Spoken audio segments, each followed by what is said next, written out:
Non veg சமையல் சொந்தங்களுக்கு வணக்கம். இன்றைக்கி ரொம்ப சிம்பிளான அதே நேரத்தில் ரொம்ப டேஸ்ட்டான ஒரு ஸ்நாக்ஸ் தான் பார்க்க போகிறோம். இதோட பேர் என்னென்னு பார்த்தீங்கன்னா டோக்லா. குஜராத்தில் ரொம்ப ஃபேமஸான ஒரு ஸ்நாக்ஸு. இந்த டேஸ்ட்டை நம்மளுடைய சொந்தங்களும் செஞ்சு சாப்பிடணும் அப்படிங்கிறதுக்காக தான் இன்றைக்கி இந்த வீடியோ ரெடி பண்ணியிருக்கிறோம். உங்கள் வீட்டில் இருக்கிறவங்களுக்கு இந்த மாதிரி செஞ்சு கொடுங்க, கண்டிப்பாக விரும்பி சாப்பிடுவாங்க. இப்போ டோக்லா தான் பண்ண போகிறோம். டோக்லா பண்ணுறதுக்கு ஒரு பெரிய மிக்ஸி ஜார் எடுத்து வச்சுட்டு இதில் ஒரு கப்பு கடலை மாவு, கிட்டத்தட்ட ஒரு 150 கிராமு கடலை மாவு எடுத்து வச்சுருக்கோம். அதை நம்ம மிக்ஸி ஜாரில் சேர்த்துக்கலாம். மாவு மேலே உப்பு ஒரு 1/4 டீஸ்பூன் தூள் சேர்த்தாச்சு. ஒரு 1/2 டீஸ்பூனு ஜீனி, பச்சை மிளகா ஒரே ஒரு பச்சை மிளகா, இஞ்சி துண்டு பார்த்தீங்கன்னா கொஞ்சமாக, இது 1 இன்ச் அளவு தான் இருக்கும். அதை நம்ம சுத்தப்படுத்தி வச்சுருக்கோம், அதையும் உள்ளே சேர்த்துக்கலாம். அதாவது ஒரு 1/2 லெமன் எடுத்து அதையும் பிழிஞ்சிக்கலாம்.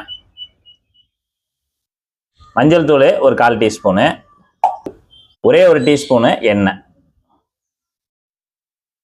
இது மேலே ஒரு 1/2 கப்பு தண்ணி சேர்த்துக்கலாம். தண்ணி சேர்த்துட்டு ஒரு தடவை ஸ்பூனுட்ட நல்லா கலந்து விட்டுருங்க. இப்போ இதெல்லாம் நல்லா மிக்ஸ் ஆகிற மாதிரி நைஸாக அரைச்சி எடுத்துகிட்டு வந்துடுவோம்.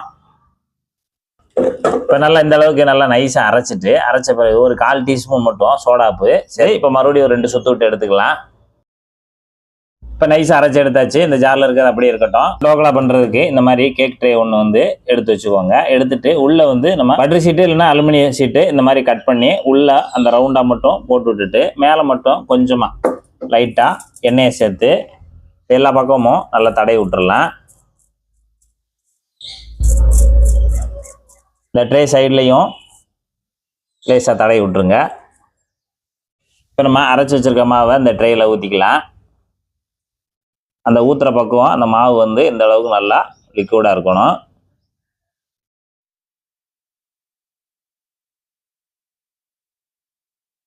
எல்லாத்தையுமே வலிச்சுட்டு உள்ளே சேர்த்துருங்க.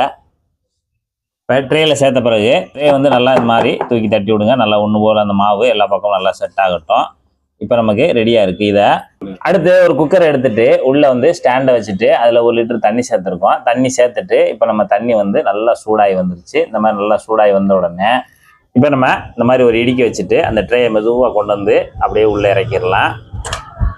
அவ்வளோதான், உள்ளே இறக்கிடுங்க. நீங்கள் இதை விட சின்ன ட்ரே இருந்தாலும் பரவாயில்ல, நல்லா இடிக்கி வச்சு நல்லா ஒன்று போல் சேஃபாக உள்ளே இறக்கிட்டு குக்கர் மூடியில் கேஸ்கட்டும் போட வேண்டாம், விசிலும் போட வேண்டாம், சும்மா மட்டும் வச்சு அப்படியே லாக் பண்ணிடுங்க. அவ்வளோதான். இது ஒரு 1/4 மணி நேரம் அப்படியே நம்ம நீராவிலே நல்லா பேக் ஆகி வரட்டும். இப்போ நம்ம ஊற்றி வச்சு 1/4 மணி நேரம் ஆச்சு. 1/4 மணி நேரத்தில் திறந்து பார்த்துக்கலாம். நமக்கு சூப்பராக பேக் ஆகி வந்திருக்கு. நம்ம எப்படி செக் பண்ணுறதுன்னா இந்த மாதிரி நல்லா ஒரு ஷார்ப்பான குச்சி இல்லைன்னா இந்த மாதிரி கம்பியை வச்சு நம்ம பார்த்தோம்னா நமக்கு நல்லா ஒட்டாமல் பிசுறு ஒட்டாமல் நல்லா வரும். இப்போ நமக்கு நல்லா வெந்து வந்துருச்சு. இப்போ சமயத்தில் ஸ்டவ் ஆஃப் பண்ணிடலாம். ஆஃப் பண்ணிவிட்டு இதை நம்ம வெளியே எடுத்துக்கலாம். டோக்லா நமக்கு ரெடி ஆகிட்டு நம்ம வெளியில் எடுத்து வச்சு ஆற வச்சாச்சு. ஆற வச்சோடனே நம்ம இப்போ இதை வெளியில் எடுக்கணும். வெளியில் எடுக்கிறதுக்கு ஒரு ஷார்ப்பான கத்தி வச்சு அந்த ஓரங்களை மட்டும் நல்லா இது போல் நல்லா வலிச்சு விடுங்க.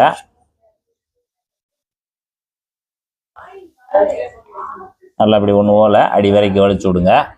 நல்லா ஓரங்களை வலிச்சு விட்டுட்டு இப்போ நம்ம இதை தட்டிக்கலாம். அப்படியே திருப்பி போட்டுருங்க. அவ்வளோதான். திருப்பி போட்டு நம்ம ட்ரை எடுத்துட்டு நம்ம வச்சுருக்கக்கூடிய இந்த சில்வர் அந்த சீட் அப்படியே நம்ம எடுத்துடலாம். பார்த்தீங்கன்னா சூப்பராக நமக்கு பேக் ஆகி வந்திருக்கு. இப்போ நம்ம சின்ன சின்ன பீஸாக கட் பண்ணிக்கலாம். இப்போ கார்னரை நம்ம அப்படியே கட் பண்ணி விட்டுறலாம். எல்லாத்தையுமே எல்லாம் நீட்டாக வாக்கில் கட் பண்ணியாச்சு. கட் பண்ணால் நமக்கு இப்படி சூப்பரான ஒரு கேக் நல்லா அருமையாக கிடைக்கும். நல்லா பாஞ்ச் மாதிரி கிடைக்கும். இப்போ நம்ம சின்ன சின்ன துண்டுகளாக சதுரமாக வெட்டிக்கலாம்.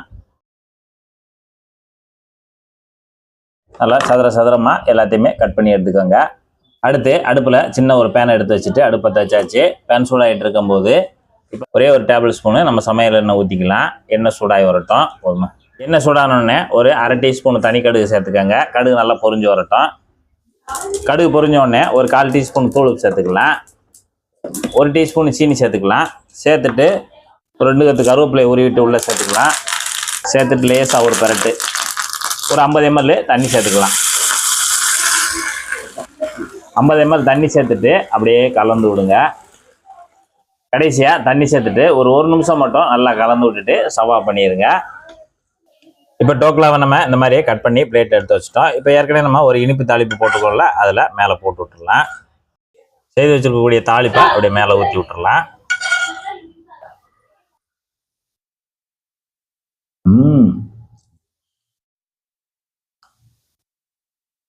சூப்பராக இருக்கு. இந்த கடலை மாவு போண்டாலாம் சாப்பிடுவோம்ல, நல்ல டேஸ்ட்டாக இருக்கும்ல, அதை விட அருமையாக இருக்குது. டேஸ்ட்டு நல்லா குறைவே இல்லை. அந்த இனிப்பு புளிப்பு ரொம்ப செம்மையாக இருக்குது. இதே போல் இதே மெத்தடில் ரொம்ப ஈஸியான மெத்தடில் நீங்களும் ஒரு டோக்லா செய்து சாப்பிட்டு பாருங்கள். எப்படி வந்துன்றதை மறக்காம கமெண்ட்ல சொல்லுங்கள். நன்றி.